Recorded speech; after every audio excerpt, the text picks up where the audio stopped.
Terus kalau enggak syirik, aku ini gimana? Wak cuman bodoh. Loh, kok bodoh? Ya masa enggak bodoh? Darah ayam dialirkan ke kepala cucu. Ya enggak syirik, tapi bodoh. Cuman wak tenang dulu. Bodoh-bodoh lah, yang penting cucu sembuh. Ya kan? Clear masalahnya. Cuman sedangkan yang nuduh syirik, kata Nabi, apabila tidak terbukti, syirik itu kembali kepada dirinya. Jadi syirik ini bukan hanya menyekutukan Allah, bukan hanya menyekutukan Allah. Ada yang tidak menyekutukan tapi nuduh orang syirik tidak terbukti. Syirik itu kembali kepada dirinya. Itu jelas ada hadisnya. Jadi Wahabi ini tauhidnya rububiyah, meyakini yang mengatur alam ini Allah. Nah, tanya sama Abu Jahal. Abu Jahal, kau yakin nggak yang mengatur alam ini Allah? Ya yakinlah, yakin kau? Iya. Ya udah, berarti Abu Jahal telah bertauhid rububiyah. Nah, terus saya tanya Wak Leman di Luk Semawe. Assalamualaikum Poya. Waalaikumsalam. Sehat Poya? Sehat. Poya kiban nih Mbak Dro nih. Yakin puhana Dro nih yang mengatur alam ini adalah Allah? Ya yakin. Berarti Poyanya dengan Abu Jahal sama-sama bertauhid rububiyah. Sama. Nah, maka lewat rububiyah Wahabi mentauhidkan Abu Jahal. Dah. Terus ada tauhid yang kedua, naik tingkatannya, uluhiyah. Nah, menunggalkan Allah dalam ibadah. Abu Jahal, kalau memang kau percaya yang mengatur alam ini Allah, kenapa kau sembah patung? Oh, kamu nyembah patung maksudnya nyembah Allah. Oh, berarti kau tak bertauhid tak bertauhid uluhiyah. Terus tanyanya lagi, Poya yang di Luk Semawe tadi. Poya kemarin dari mana? Oh, dari makam Syekh Mudawali di Aceh Selatan. Ngapain? Ziarah kubur, tawasul dan sebagainya. Oh, berarti Anda tidak beruluhiyah, tidak menunggalkan Allah dalam beribadah. Karena bagi Wahabi tidak ada takzim. Setiap takzim menjadi ta'bud. Asal hormat menjadi Tuhan. Asal hormat menjadi sembah. Makanya mereka sampai mengharamkan cium tangan kepada guru, cium tangan kepada orang tua. Makanya dipeleset, kalau salaman cium tangannya taruh samping. Setan. Nah, kalau memang benar aturan tauhid seperti ini, saya ulangi, kalau memang benar aturan tauhid seperti ini, berarti proses masuk Islam tidak lagi dari pintu 2 kalimat syahadat. Kalau Abu Jahal sah tauhid rububiyahnya, berarti kalau Abu Jahal sholat sudah sah uluhiyahnya, berarti tanpa proses 2 kalimat syahadat sudah sah Islam. Gila ini. Saudara-saudaraku seiman seakidah yang dirahmati Allah Subhanahu wa taala. Saya terserahlah cerita saya ini mau dipublikkan. Di Pekanbaru di Alian Handayani, di depan wali kota Pekanbaru itu saya bilang sesat.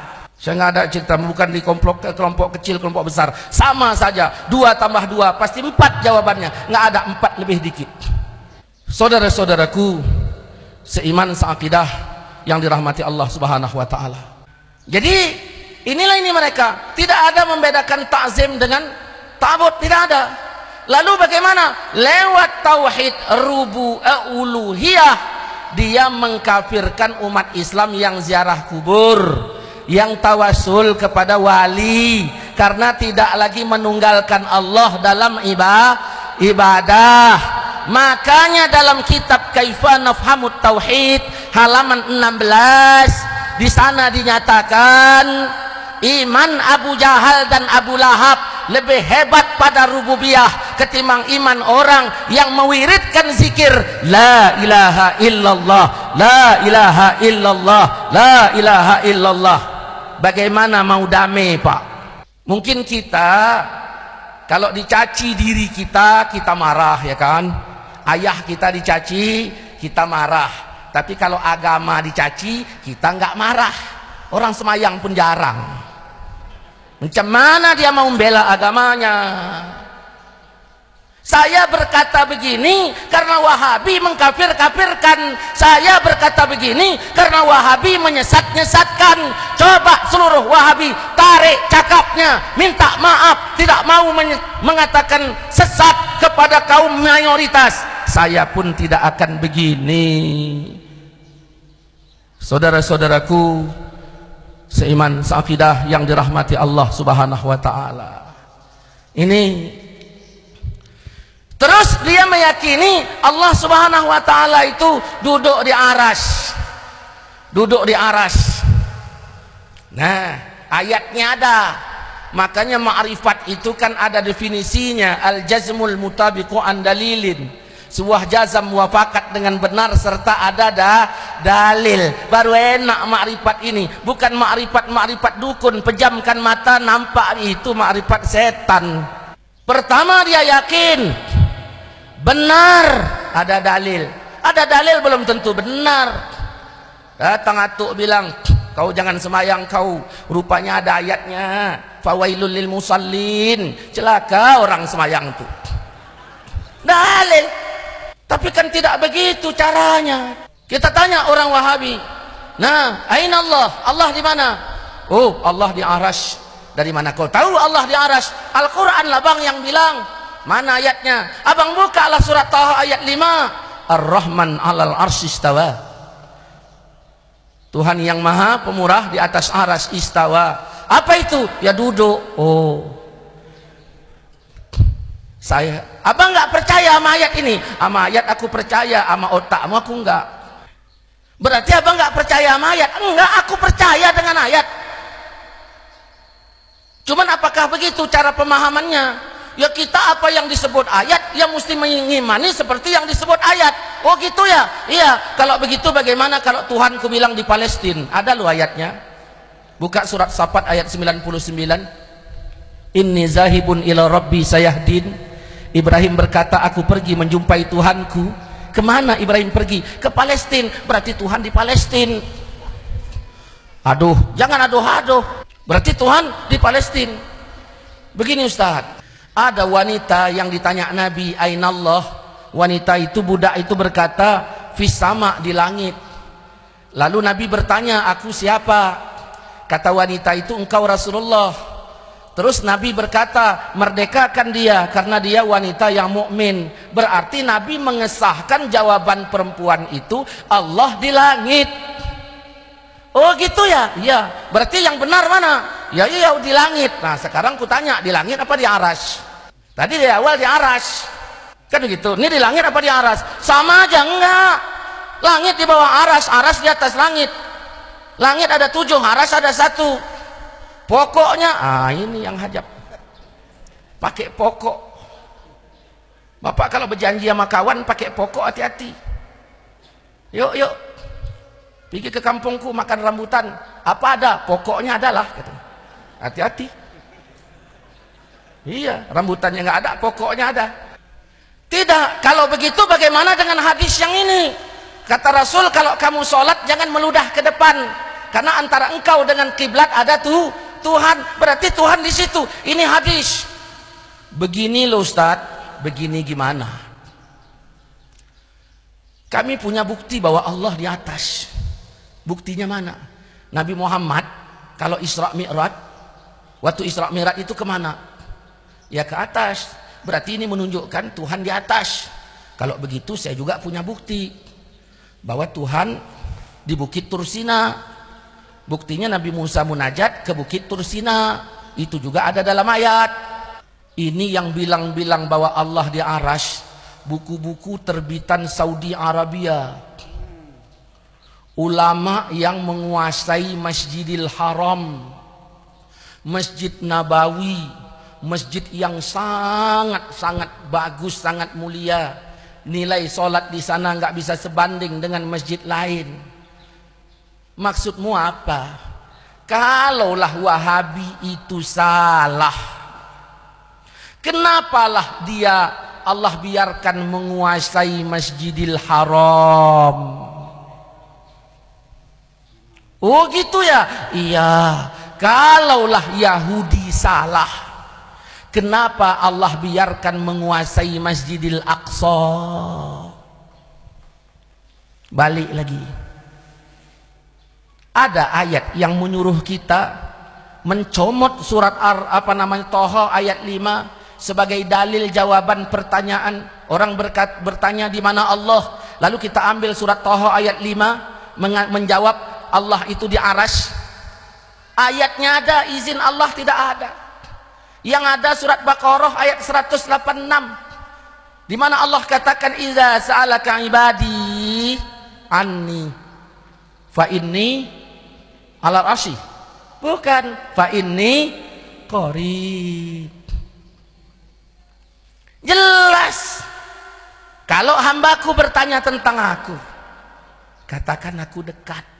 Jangan kau katakan di Palestina, jangan kau katakan di Arasy, nggak usah kau bilang di Jabal Sur, nggak usah kau bilang di samping Ka'bah, nggak usah kau bilang ini. Kan jelas. Ini khilafiyah Ustadz, bukan khilafiyah, kau salah.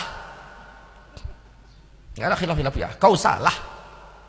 Nah, yang kedua, kesalahan Wahabi mengatakan tidak ada bid'ah hasanah. Tidak ada bid'ah hasanah dengan alasan kullu bid'ah dalalah, kullu bid'ah dalalah, kullu bid'ah dalalah. Kayaknya yang baca hadis dia aja, turunan orang itu aja. Mana dalil bid'ah hasanah? Saya pernah dialog sama mereka. Ustadz, percaya nggak seluruh mengada-ngada sesat? Percaya. Berarti nggak ada bid'ah hasanah. Oh, kau jangan bodoh jadi orang. Baca hadis. Man ahdasa, siapa yang telah mengada-ngada fi amrina, dalam urusan kami ini, terus ma laisa minhu, sesuatu yang tidak ada darinya, fahuwa raddun, maka ditolak. Nah, yang ditolak yang mana? Yang ma laisa minhu. Ahdas dibagi dua, ada ahdas ma minhu, ada ahdas ma laisa minhu. Yang ditolak yang ma laisa minhu, yang diterima yang ma minhu. Ini menunjukkan bahwa sesungguhnya ada ahdas yang ma minhu. Mau dikemanakan dalil ini dengan mengatakan tidak ada bid'ah hasanah, dan buktinya banyak. Tapi gini loh Ustadz, agama kan udah sempurna, betul? Udah sempurna. Quran udah diturunkan ayatnya al-yauma akmaltu, itu udah, agama udah sempurna. Sekarang saya nanya, sempurna apa adanya kah? Atau sempurna sebagai dalil? Ini yang harus dijelaskan. Apakah sempurna apa adanya? Kalau memang demikian, definisi bid'ah fi'lun ma lam yu'had fi asir Rasul, benar. Tapi kalau sempurna sebagai dalil, nah maka dalil yang berbicara. Kita majukan calon, ada orang mau azan, baca innallah wa malaikatahu, kan begitu. Orang bertanya, Ustadz, apa boleh azan pakai innallah wa malaikatahu? Ya saya bilang nggak boleh. Kenapa? Tapi sering orang baca, nggak ada. Yang seringnya sebelum azan baca ayat innallah malaikatahu, bukan azan pakai innallah malaikatahu. Nah, tapi kan nggak pernah dicontohkan Nabi. Kalau begitu azannya pun Nabi nggak buat. Azan nggak dibuat, baca ayat itu Nabi nggak bikin. Kok azannya boleh, baca ayatnya nggak boleh? Cobalah mikirlah kita. Nabi kan nggak azan, Nabi juga tidak baca innallah malaikatahu, kan begitu. Nah, berarti sama-sama nggak dibikin. Yang jadi masalah, kok yang innallahnya nggak boleh, azannya boleh. Oh, Nabi setuju azan. Kalau begitu, alasanmu Nabi setuju azan, makanya azan boleh. Saya bertanya, dari mana kau tahu Nabi tak setuju sehingga kau katakan tidak boleh membaca innallaha wa malaikatahu yusholluna 'alan nabi sebelum azan? Ada apa perintah Allah membaca Quran? Ada waktunya dari Allah untuk membaca Quran? Nggak ada. Ada perintah Allah semayang? Ada waktunya dari Allah untuk semayang? Ada. Jelas, berarti semayang nggak boleh sembarangan, ada waktunya. Perintah Allah membaca Quran ada nggak? Ada waktunya dari Allah untuk membaca Quran? Nggak ada. Jadi kau mengkomplainkan orang membacanya itu berdasarkan apa? Yang kau komplainkan ayatnya atau waktunya? Kalau ayatnya yang komplainkan setan. Kalau waktunya berdasarkan apa? Karena Tuhan nggak jelaskan waktu membacanya. Jadi kau mengkomplainkannya berdasar apa? Jelas katanya kau ikut hadis. Hadis yang mana yang kau pakai? Jangan main-main. Coba yang santri kan baca matan arba'in kan? Ada kan? Coba baca hadis nomor 30. Di mana Nabi mengatakan innallah ta'ala farada faraid.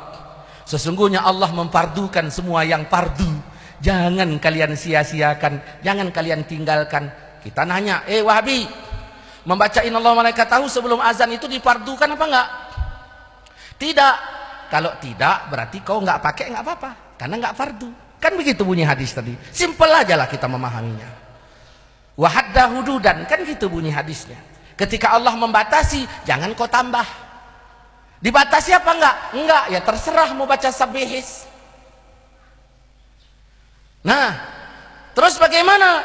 Nah, waharrama asya, ketika Allah mengharamkan, jangan kau lakukan. Kita bertanya, apakah membaca innallaha malaikatahu yusholluna 'alan nabi ketika hendak azan itu diharamkan Allah? Tidak. Kalau tidak berarti boleh baca.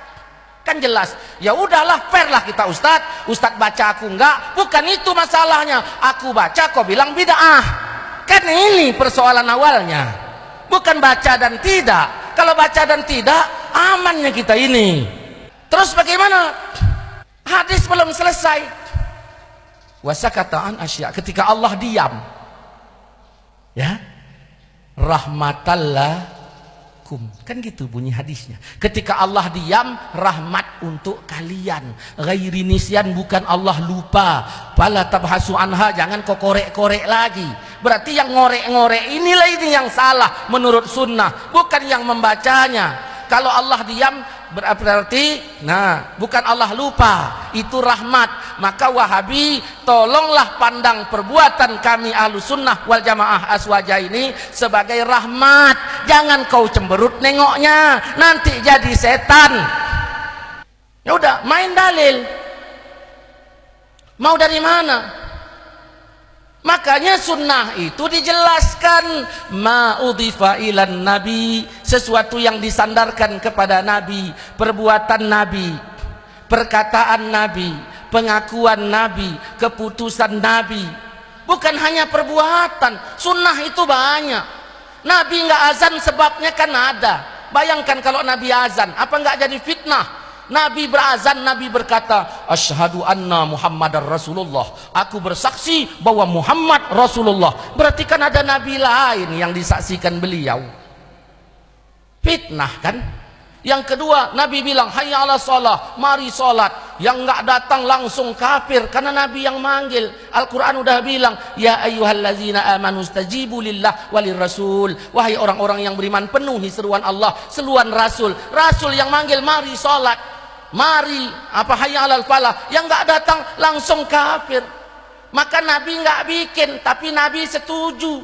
Begitu juga doa berjamaah setelah sholat pun Nabi enggak bikin, tapi Nabi setuju lewat hadis-hadis lain yang kita baca. Maka persetujuan Nabi disebut sunnah. Nabi mengatakan la yahillu lirajulin, tidak halal bagi seseorang mengimami satu kaum tanpa izin kaumnya. Jangan kau khususkan doa untuk dirimu sendiri tanpa memperdulikan mereka. Fa in fa'ala, kalau kau lakukan faqad khanahum, kau telah mengkhianati mereka. Berarti mencari pengkhianat nggak usah di jalan. Tengok aja semayang jamaah, kalau doa sendiri udah khianat dia itu sama jamaahnya. Ngapain payah-payah? Nabi nggak bikin, yang ada masalah sama kayak azan. Makanya kalau Nabi bikin doa berjamaah, ya ada masalah. Saya sama Tengku ini kami bertumbuk. Saya tumbuk pipi dia bengkak.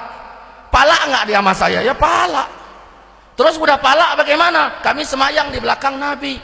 Siap semayang Nabi berdoa, bikinnya jamaah. Ya Allah ampunkan kami. Doa Nabi kabul. Dosa saya numbuk Tengku ini tadi ampun, dosa Tengku pun ampun. Berarti enggak payah minta maaf. Kan kacau ini. Maka Nabi enggak bikin. Itulah pandangan ringannya, tapi Nabi setuju. Makanya kita pun jadi imam baca doa, baca yang disepakati jamaah. Ya Allah ya Tuhan kami, sehatkan kami, jamaah setuju. Sehatkan kami, jamaah setuju. Berikan kami rezeki, jamaah setuju. Begitu ditambah turunkan hujan, tukang es krim di belakang marah. Itu jangan jamaah, itu pribadi. Jadi jelas mana wilayahnya. Wallahu alam. Banyak kok perbedaan kita dengan Wahabi. Bukan tidak ada persamaannya, ada. Cuman ya seperti yang saya ceritakan tadi, cerita pesta. Kita berbeda dengan Wahabi di tauhidnya sudah beda. Tapi begini kata Wahabi, orang kalian pengajian-pengajian aja. Nah semayang malas, kalau di Medan wirid mau, semayang enggak. Itu aliran apa itu? Oh itu bukan aliran, itu enggak ngalir. Iya nggak ngalir. Kalian ngalir tapi salah, makanya disebut aliran sesat. Gitu aja lah dulu. Demikian. Assalamualaikum warahmatullahi wabarakatuh. Waalaikumsalam warahmatullahi wabarakatuh.